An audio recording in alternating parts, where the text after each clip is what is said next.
गांव के किनारे बसे एक पुराने हवेली में अक्सर अजीब घटनाएं होती थी। कोई भी इस हवेली के पास जाने की हिम्मत नहीं करता था, लेकिन किशोर नाम का एक साहसी लड़का हमेशा इन बातों को बकवास मानता था। एक दिन उसने तय किया कि वह हवेली की सच्चाई जानकर ही रहेगा। शाम के समय जब सूरज डूब रहा था और चारों ओर अंधेरा फैल रहा था, किशोर अपने दोस्त रोहित के साथ हवेली पहुंचा। हवेली के भीतर घुसते ही दोनों ने देखा कि दीवारों पर रहस्यमयी निशान बने हुए थे और एक धीमी सी खामोशी पूरे माहौल को डरावना बना रही थी। तभी एक दरवाजा अपने आप खुला और अंदर से धीमी धीमी रोशनी बाहर आने लगी। दोनों ने एक दूसरे की ओर देखा और बिना कुछ कहे दरवाजे के अंदर कदम रखा। अंदर पहुंचते ही उन्होंने देखा कि एक बुढ़िया औरत, जो काफी समय से गांव में नहीं दिखी थी, एक बड़े से किताब के सामने बैठी थी।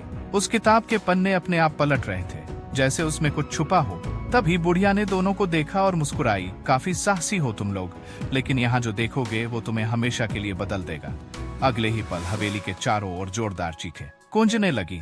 रोहित घबरा गया और बाहर भागने की कोशिश करने लगा, लेकिन दरवाजे अपने आप बंद हो गए। बुढ़िया की आवाज गूंजी, ये हवेली सिर्फ एक जगह नहीं, ये उन लोगों के अंधेरे का घर है जो अपने अंदर के डर को जीत नहीं पाए। किशोर ने हिम्मत जुटाते हुए बुढ़िया से पूछा, आप हमें क्या बताना चाहती है? बुढ़िया ने कहा, हर इंसान के अंदर एक अंधेरा होता है जिसे वो देखना नहीं चाहता। जो इस हवेली से भागेगा उसका अंधेरा और बढ़ेगा, लेकिन जो इसका सामना करेगा वही सच्चाई तक पहुंच पाएगा। किशोर ने अपनी आंखें बंद की और अपने अंदर के डर को महसूस किया। उसने देखा कि उसका सबसे बड़ा डर था असफलता। जैसे ही उसने इसे स्वीकार किया, हवेली के दरवाजे खुल गए और रोहित बाहर भाग गया, लेकिन किशोर वहीं खड़ा रहा। अचानक सब शांत हो गया।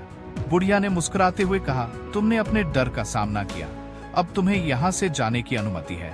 किशोर ने हवेली से बाहर निकलते वक्त महसूस किया कि वह पहले से ज्यादा मजबूत और निडर हो चुका था। उसने रोहित को देखा जो बाहर डरा और परेशान खड़ा था। किशोर ने कहा, डर से भागने से अच्छा है उसका सामना करना, क्योंकि जीत हमेशा साहसियों की होती है।